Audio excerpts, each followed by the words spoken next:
Welcome to In Your Spare Time, a podcast of the blog of Ursula Cohen. I'm Richard Stewart Perkins, the producer of In Your Spare Time. Each week, we are joined by a guest reader who shares a post from Ursula's archive. In today's episode, recorded in July of 2025, Roger Cohen, Paris bureau chief of the New York Times, will read an op-ed he published in the Times on October 18, 2020. This essay then prompted Ursula to write a response on her blog 6 days later. Cohen then reads Ursula's blog post in full. Here's this week's episode. The Return of Los 33. Jesus Christ, of course, was 33. That's not scientific, but it's the age most people ascribe to the man Christians believe died on the cross for our sins. And of course, there were 33 men trapped in Chile's San Jose mine, and it took 33 days to dig the shaft that rescued them. From the moment they made contact with the surface, more than 2 weeks after being trapped, they were indivisible as Los 33. It is said the drill bit for Plan B, the one that reached them almost a half mile below ground, was changed 33 times. The first men reached the surface on 13-10-10, or 10-13-10 for Americans, and that adds up to 33. No wonder there was much talk of miracles and God. A grand miracle, the wife of Florencia Avalos, the first miner to emerge, said, "Let's set miracles aside for a moment. Something primordial has been going on in Chile. That's why the rescue held humanity riveted. Burial alive is the ultimate horror, the stuff of nightmares that, in one form or other, have haunted everyone. To return from interment compels the imagination. The most powerful portrayal of such return is surely Piero della Francesca's Resurrection, where Christ, his expression at once stunned and all-knowing, for he has seen what we can only imagine and is experiencing the unthinkable, stands, one leg on a parapet, at the very moment of his rising. 4 soldiers slumber beneath his powerful form. I recall at 17 seeing the painting for the first time in the small Italian town of San Sepolcro and being overcome. Aldous Huxley called it the greatest painting in the world. The work is breathtaking because the artist has rendered an unnatural occurrence, a man's return from the grave, in a way that embodies the twinned humanity and godliness of Christ, on which an entire religious faith hinges. This Christ is immense, even as he is not invulnerable. But of course, Piero della Francesca was depicting a miracle, which the Scottish philosopher David Hume described as a transgression of a law of nature by a particular volition of the deity, or by the interposition of some invisible agent. A miracle, because it is inexplicable, by natural causes alone, buttresses theism. Only God could make it. Miracles are a must on the road to sainthood. What has struck me about the Chilean rescue has, in a sense, been the opposite. The capacity of human beings, using reason, technology, discipline, unity, hard work, and conviction, to overcome odds and produce an inspiring outcome. This was a case of blood, toil, tears, and sweat, as the conservative Chilean president, Sebastián Piñera, has acknowledged by going to visit Churchill's cabinet war rooms in London. These are earthly qualities, the stuff of marathons, not miracles. Yes, there was luck. Yes, the faith of Piñera and the miners was important. But this was not a transgression of a law of nature. It was human nature in its highest expression. More than all the global contributions, the food and exercise regime from the U.S. National Aeronautics and Space Administration, the UPS speeded delivery of drills, the Oakley sunglasses, the offers of Greek vacations. Don't Greeks need their cash? It was the withholding of one gift that was particularly revealing. The donated iPods were not sent down to the miners for fear they would prove isolating and break the life-saving camaraderie of Los 33. Salvation can still depend on seeing those around you. Throughout the rescue, a couple of incidents kept returning to my mind, one in Chile, one in Europe.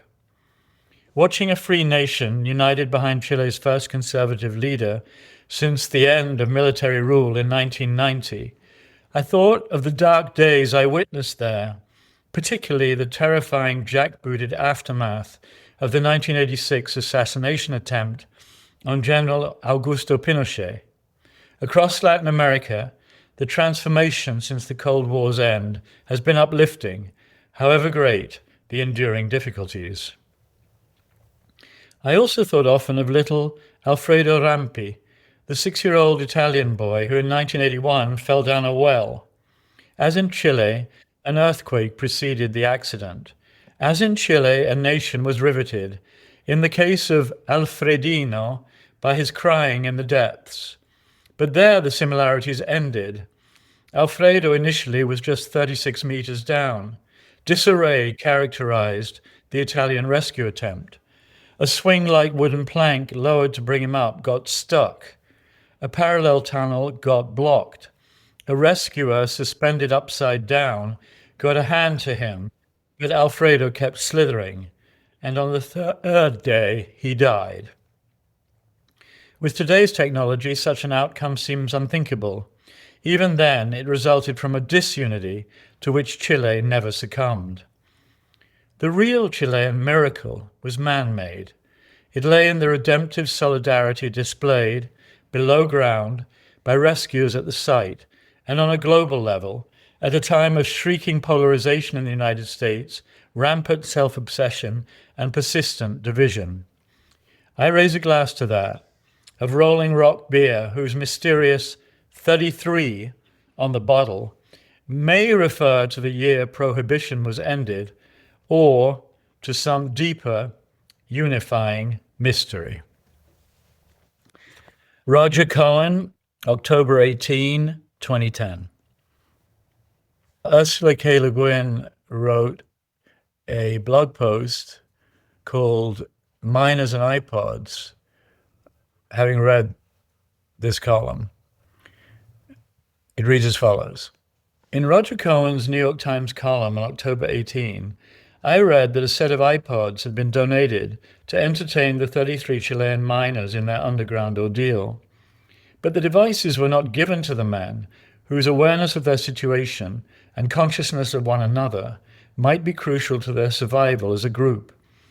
As Cohen put it, the donated iPods were not sent down to the miners for fear they would prove isolating and break the life-saving camaraderie of Los 33. Salvation can still depend on seeing those around you. This was interesting, this practical application of the idea that people absorbed in their electronic devices may be profoundly insulated from reality. Most of us admit that people talking on cell phones are thus insulated or isolated.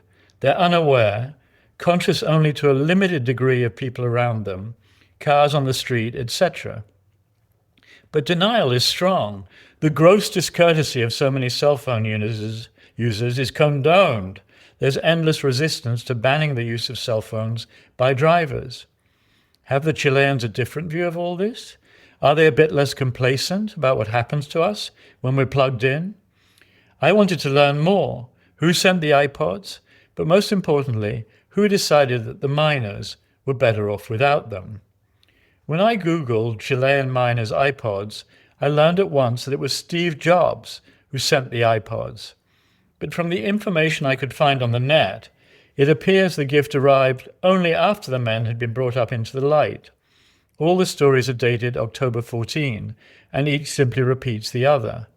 None of them is factually specific or adds any details, except for a couple that mention the PSPs, toys on which you play electronic games, were sent down to the men while they were still in the mine. So I am left frustrated, as one so often is by the strange fragmentedness of news these days, and by a sense that the whole picture is out there somewhere, but you don't know where to go to get it. I'm reluctant to believe that a Times op-ed writer swallowed a hokey story whole, but I'd sure like to know where he got it, and whether the iPods did in fact arrive while the miners were still underground, but were withheld from them until they got out, and if so, who made the decision and how they explained it. Ursula K. Le Guin, 24 October 2010. This was 15 years ago, and alas, I do not remember where I obtained the information, which I obviously thought was reliable, to the effect that these iPods had arrived and a decision had been taken, and I'm using the passive voice here, you'll note, a decision had been taken to withhold the iPods because it would break the unity of the miners and their spirit of togetherness. I am impressed that Ursula pursued the story to the extent she did and that she checked it. And I wish at the time she had contacted me to tell me, and that 15 years ago, I think I would have been better placed to respond. But there are, I guess, deeper things that strike me, which are that today we talk a lot about fragmentation, fracture, polarization, the silos in which people live, the way the world is divided, the way the United States is divided, the inability of people to talk across ideological divisions and understand each other, maybe even, who knows, change their minds or reach some shared opinion, or at least have a civil discourse about it. And so that was 15 years ago. And I have to say that the issue, which clearly existed then, has only grown more grave in the intervening 15 years and is very, very serious now. And in the United States, we've just seen, on the one hand, a military parade with a bunch of not very enthusiastic-looking people who support President Trump, supporting it, and a whole series right across the nation of counter demonstrations under the banner of no kings because of the clear authoritarian monarchical tendencies of the president, plus the deployment of the military in Los Angeles against protesters exercising their First Amendment rights to protest against the very harsh anti-immigration measures. And we are a country of immigrants. We are. That's what we are. It doesn't mean that everybody can just walk across the border, but it does mean that we have to remain, at least in my view, an open society. So all that, looking back, seems to have gotten worse. I kind of like the column. Sometimes I read columns I wrote long ago and I don't like them much anymore. I kind of like it. I like the kicker with the 33 and the beer, and there were all these coincidences about the number 33, the number of days that were there, the date, So, if you're fundamentally an atheist, as I am, then one can be, I'm spiritual, but in the sense that I don't think the rational by any means is sufficient to explain many things that happen to us during our lives. Do I believe there's a benign God up there somewhere, or that there'll be an afterlife? Personally, I don't, but it was miraculous what happened, and it was extraordinary. I can see why people thought it was a God-given miracle. But as I argued in the piece, I thought it was above all a demonstration of what we human beings at our best can achieve when we come together. And alas, the world right now is not revealing a lot of that, even if beneath the surface we're much more of a networked world even than we were in 2010. So there are these networks that we don't necessarily see much written about in newspapers. And I like to believe, at least, that Americans faced by the challenges today will come together to defend our republic, almost 250-year-old republic, and defend it vigorously and vigilantly if the need arises. As a columnist, you are, or at least you were, allowed certain liberties. So maybe there's this saying in journalism, way too good to check. And maybe I allowed myself a bit of license and heard this. And, could the checking have been as vigorous as Ursula's? Maybe. But anyway, the column's there, it stands. I'm not going to unwrite it or, say that I don't stand by what I wrote. Thank you for listening to In Your Spare Time. Our thanks to this week's reader.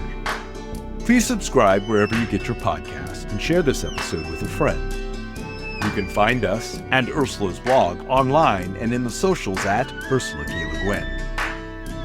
In Your Spare Time is brought to you by the Ursula K. Le Guin Foundation and produced by Richard Stewart Perkins, Molly Templeton, and Theo Downs Le Guin.